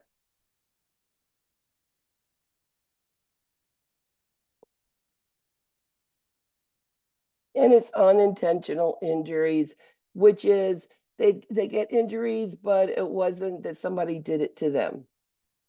Jumping and falling off and breaking their head, right? The nurse caring for the child in pain understands that distraction. Remember I said pain, we could give medicine. Distraction is giving them something to look at. It could be positioning, a hot pack, a cold pack, could be all different things. Music was great, I found out with the newborns. They loved music and they used to calm down and go to sleep at night. So, but remember, when we're giving distraction, you're not going to give a 1-year-old a crayon and a crayon book. They're not going to understand that much. But if you give them bubbles to try to hit or other things, that's going to be a better thing. So remember, age appropriate. In what type of play are children engaged in similar or identical activity without organization or a mutual goal?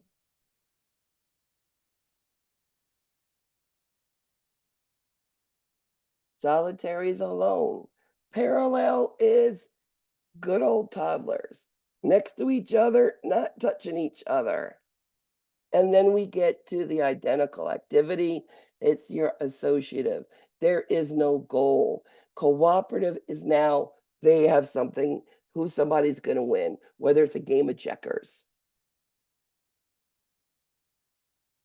Which statement best describes the process of critical thinking? First day in orientation in nursing school, they talk to you about learning how to critically think, don't they?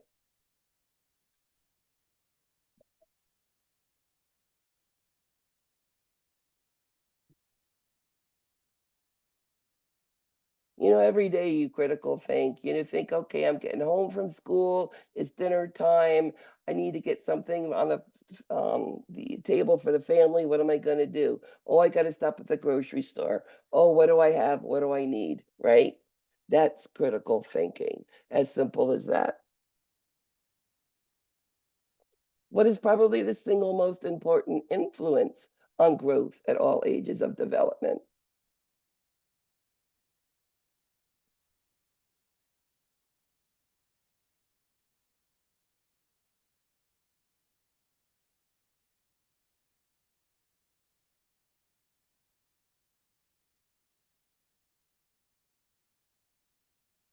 Nutrition, nutrition, nutrition. If you don't put the gas in the tank to make it run, it's not going to work the way it should. And it's growth, development, cognition. Number one, nutrition.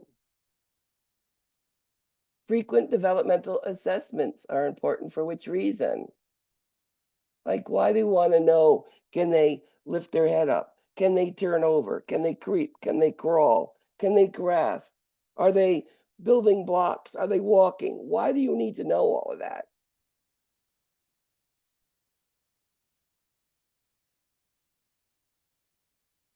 It's because if they're not doing what they're supposed to do, there's going to be a delay. You know, if there's something they're not doing correctly. And if we see that, children are so special. We do an early intervention, whether it's speech, physical, occupational therapy. These kids catch up really quick. But, you know, you worry out, is there some sort of problem? Is there a brain tumor? Is there diabetes? Is there some organic problem? What's happening with the kid? And we can get to it right away and treat it. So developmental assessments are very, very important. Which function of play is a major component of play at all ages? What's that major component? What does play do?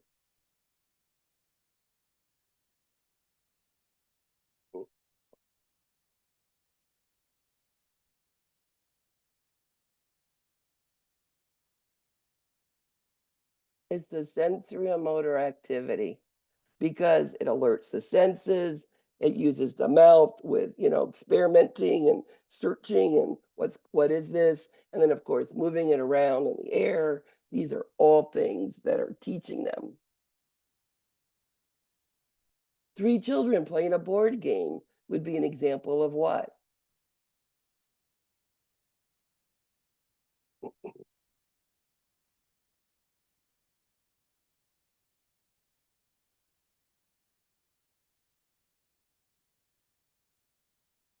So this is the final one where it's cooperative play. There is a goal in the end. And a board game, somebody wins. That is cooperative play. Very good. The head to tail direction of growth is referred to as what? Which means they lift their head first. And then they roll over front to back, back to front. Then they get up on their little knees and they start to creep. Then they get up and they start to, you know, crawl and they creep up around the couch and then they walk. That's head to tail. It's called cephalocaudal. Cephalic is head, right? That's how you remember that. Which is the single most important factor to consider when communicating with children? You know, children are very smart and they can tell you exactly what's going on, but not all of them will talk to you, right? So the first thing we need to do is get on their level, you know, start talking to them so we'll make ourselves less threatening. First, get below them on eye level minimum, and then get on their level. And then slowly we start to incorporate them helping us, and we can get a lot of things done that way. What 2-year-old child pain assessment tool should the nurse use? 2 years old, which one is it? So we've talked about numeric, faces, and FLAC. We know numeric has to do with the older kids. Faces starts at preschooler, that's a 3. FLAC is nonverbal and up to 3, okay? Very good. At 6 months, an infant's birth weight should do what?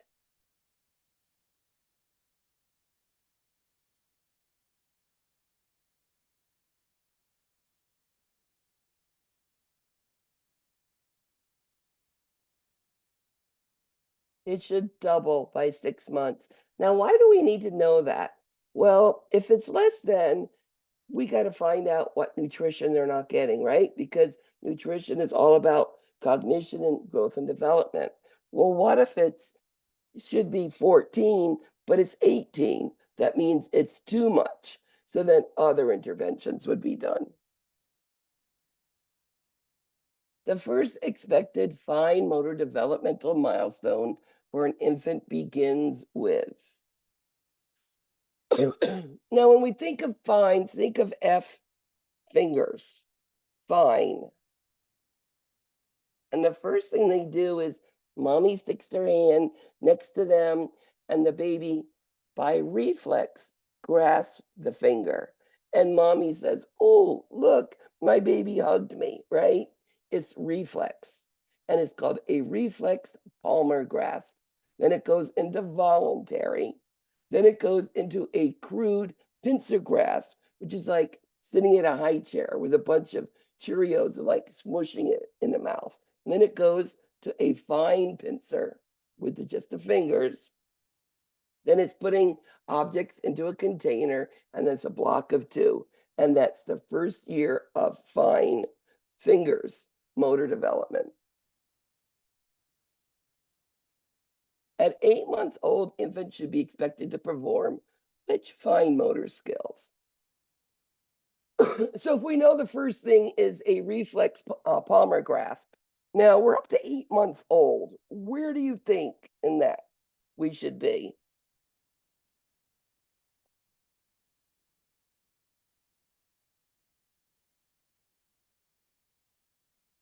So we should be able to do that voluntary grasp.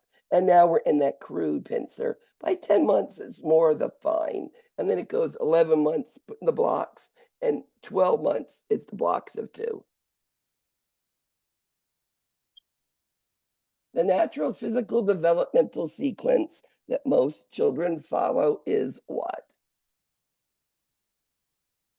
What did I tell you? It's the first thing that the kid does.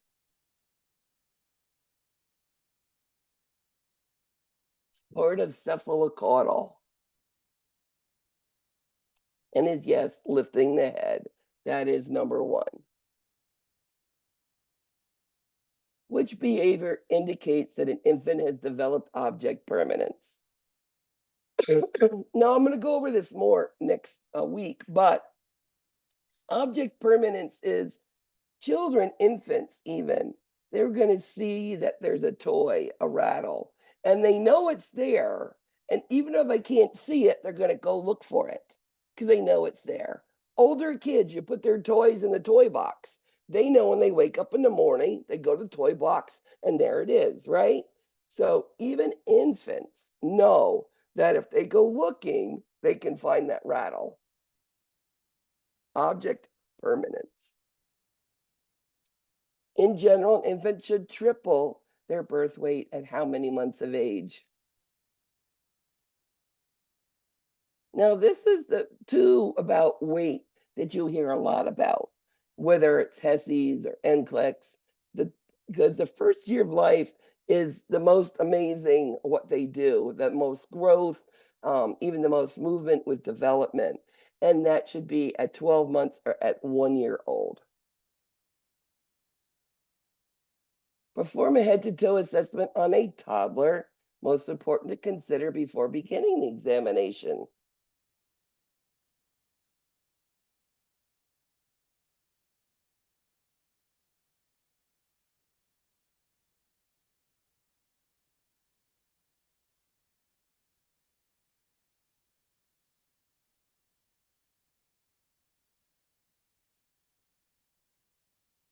So before you do anything, you need to get down on their level and then base it on their developmental level. Absolutely. You're going to hear this question asked in so many different ways. So again, it's important to get on their level, but on their developmental level too. According to Piaget, toddlers are in the blank developmental stage.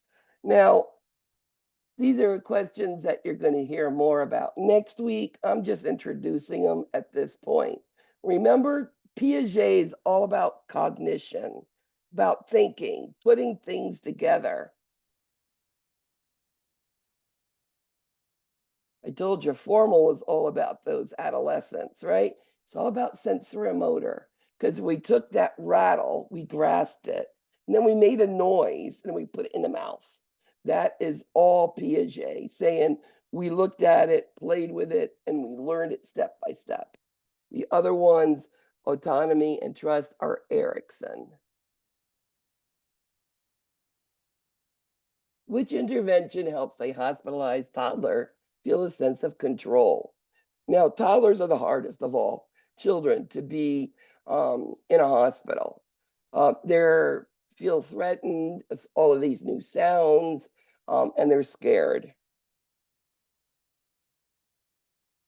like taking a toddler on vacation, right? They're hard because they're new environments. But if you follow the same routines, feeding, bedtime, bath time, nap time, as much as possible, that child will feel more secure. And it does make a difference. All children reach developmental milestones at the same age. Yes or no?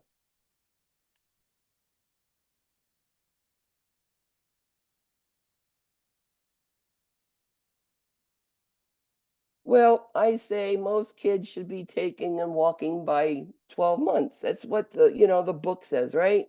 My kids, my grandson, they never walked at 12 months. They all ran at 15 months.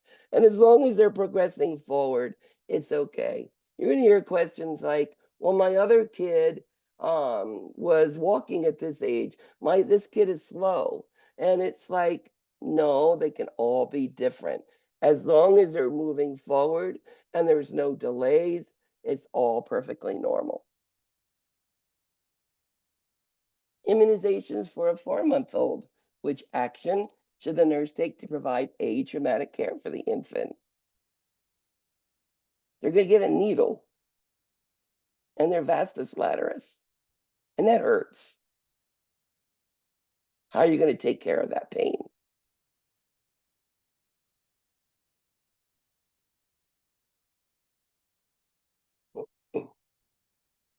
That's that good old sucrose and a pacifier. They also say breastfeed the baby. Either or could be done. They're both a good choice. Which of the following immunizations can be administered to a newborn? Now, when you open the book, you're going to see a double page of immunizations, and we're going to go over the important ones and what you need to know.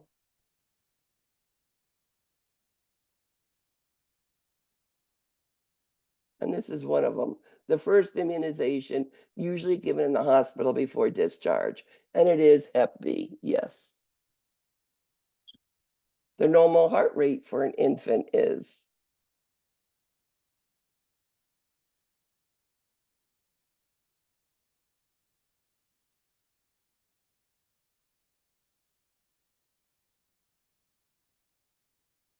And it's 140 to 160. By 1 year old, it could be 100.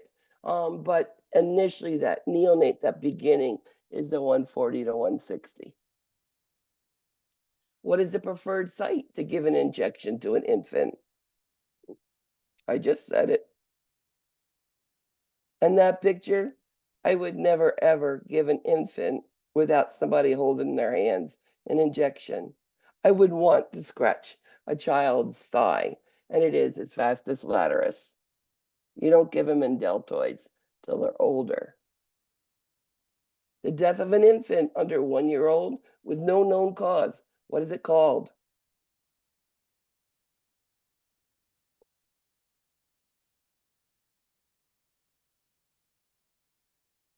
And because of this, they came out with the programs nationally, internationally called Back to Sleep, where children should not be put to sleep on their tummy supine. They need to be on their back supine, okay?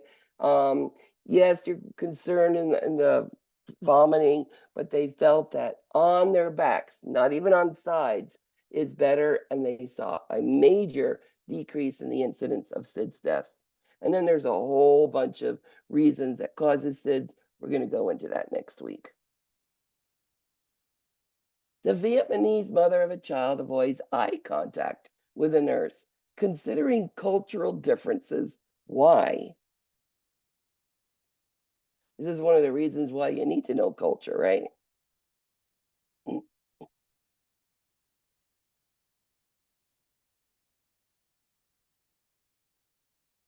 It's all about respect, believe it or not. It's just like sometimes you don't look into some cultures' eyes because they find that not respect, it's being disrespectful. A child from Mexico is being hospitalized for a serious injury, and the father says the child's being punished by God. Why is the father saying that?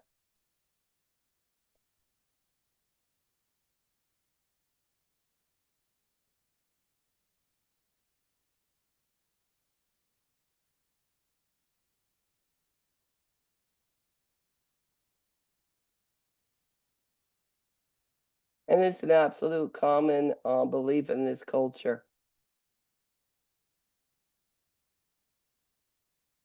What terms refers to an individual life when he or she is more susceptible to positive or negative influences?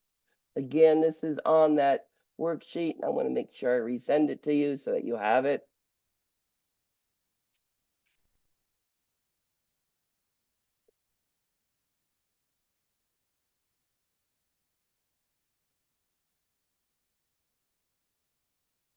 And it's called a sensitive period. What is a characteristic of the pre-operational stage of cognitive development? And again, this is Piaget. And remember, Piaget is all about thinking and cognitive.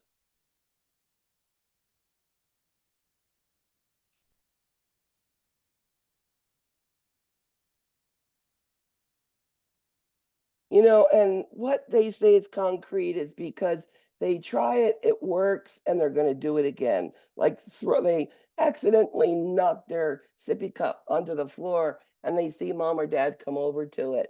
So they do it again to see if mom or dad's coming over. So it's that concrete means they've seen it, they understand it. And last question. According to Kohlberg, children develop moral reasoning. What is the preschooler stage of moral development? What do they think? What did I tell you about Kohlberg?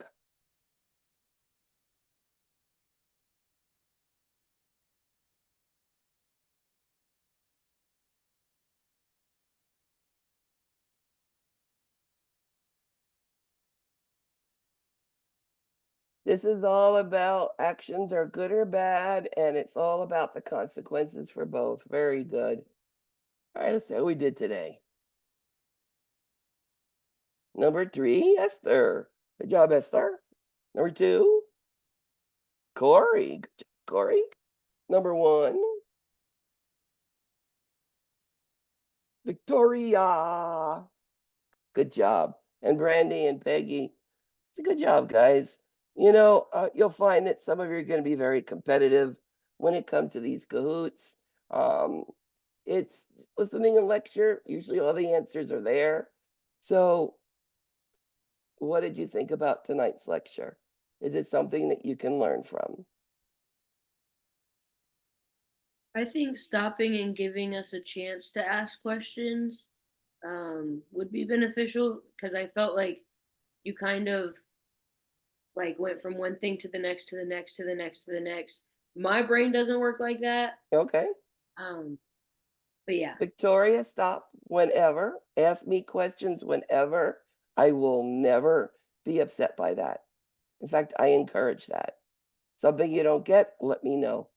Thank you. I totally appreciate any input. Guys, have a great evening. If you need anything, let me know. Remember your discussion questions. And remember, next week is your first quiz, which will be at the beginning of class. Thanks, guys. I have one question before we